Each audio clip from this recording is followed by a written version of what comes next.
Hello there and welcome back. It's a lovely Saturday, so what am I doing stuck indoors and making another video? I am going to take the dog for a walk and I've got to cut the grass and stuff today and whatnot. Anyway, we're back to the World of Spectrum Random 5s. This was quite an enjoyable thing to start, and this is Volume 2. So, in the Immortal Worlds of Prince, let's see if World of Spectrum's random button wants to give me diamonds or turds. We shall see. So, right, anyway, we dive straight in. The first game that was thrown out, or thrown up, should I say, was Labyrinth, which is a 1988 release from Supersoft. And this seems to be a game from Romania. It's very, very simple, basic sort of maze game. There's no enemies that can be seen. And your aim in this is to guide the little stick man to the exit of each level. Now already you'll see that I've got past level 1 onto level 2. Now you can see the big problem I had with Labyrinth in that this is level 2, the timer is clicking down. Where is the exit? Is this game incomplete? I don't know. It would seem so. Has it got an invisible exit? I'm not too sure, because the timer doesn't give you enough time to go around and discover everything. And check every possibility that could be an exit. So I'm afraid Labyrinth I didn't enjoy too much. Still better than anything I could ever program, but it is not something I'm going to be coming back to. Yeah, sorry about that, programmers of Labyrinth. So we move into game 2, and we have Brave Star, released by Go in 1987 and based on what is supposedly a popular toy line. It's basically a western sort of set, side-scrolling shoot 'em up. I don't know the toy line at all, never heard of it until I sort of encountered this game. I do remember this reviewing not too fantastically in Crash. In fact, speaking of that, I looked it up and it was awarded 46% in issue 49, February 1988 issue of Crash. Now conversely, it seems to have polarised opinion in that your Sinclair gave it a mega game rating. Now I don't think it's 46% bad, but is it a mega game? My arse is it. It's just very, very tedious and monotonous, really. There's not an awful lot to do in it. Just go left and right, and you know, some of the sort of things are a bit fair, but not a great game, but not a bad one. Nice graphics and nice scrolling, etc. Just very, very limited. Now we move into game 3. And we have Ninja Hamster from CRL. Now, I remember this game being advertised and being reviewed, etc. Never played it until it was thrown at me by the random button on World of Spectrum. It's basically a beat-em-up.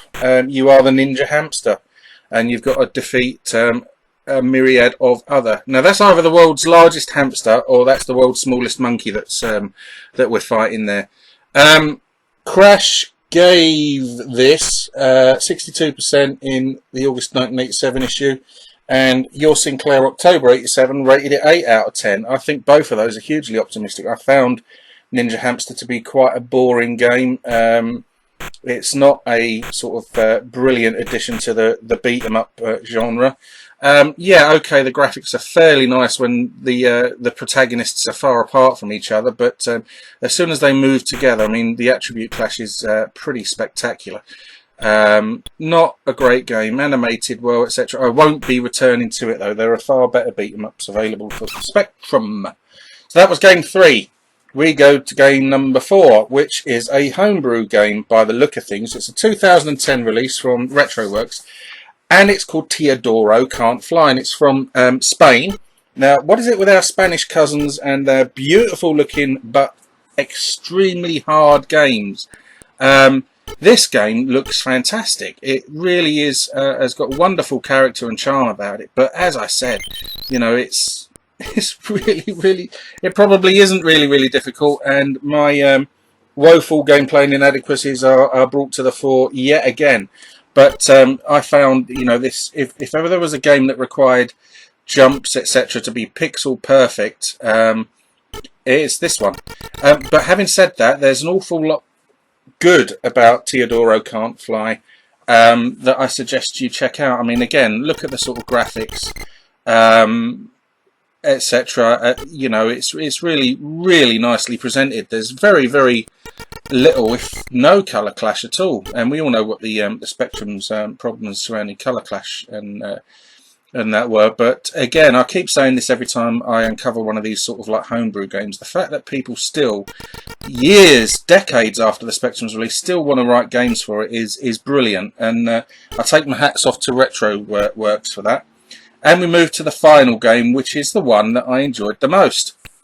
And this is a 1983 release from Dollarsoft, and it's called Doty. A great game. Obviously, you know, it's a blatant Pac-Man rip-off, and you know, the early days of 8-bit games were really sort of noticeable by the fact that how many games that appeared on the various systems were blatant rip-offs of well-known arcade games. Now, in this day and age, you know, someone tried to bring this out, Namco would have instantly slapped them with a cease and desist order, and you know, we would have seen the game no more, only fleetingly. But Doty has got this kind of sort of pseudo 3D perspective, and it works really well. And I'm never a great big fan of Pac-Man and its clones and the ilk and stuff, but this ain't bad. You know, this is a really nice little game, and it certainly killed 25 minutes for me. Now, as ever, I will say go and check this game out, because this is the half of the fun. There's so many titles on World of Spectrum that I never ever knew about that I'm still discovering, and that is great. Some of them are fantastic. As ever, thanks ever so much for watching the video. If you liked it, please let me know. If you want to subscribe to the channel, please do. Have a great weekend. The sun's still shining. Well, it is here anyway. And take care of yourselves. Thanks ever so much for watching the video. Take care and goodbye.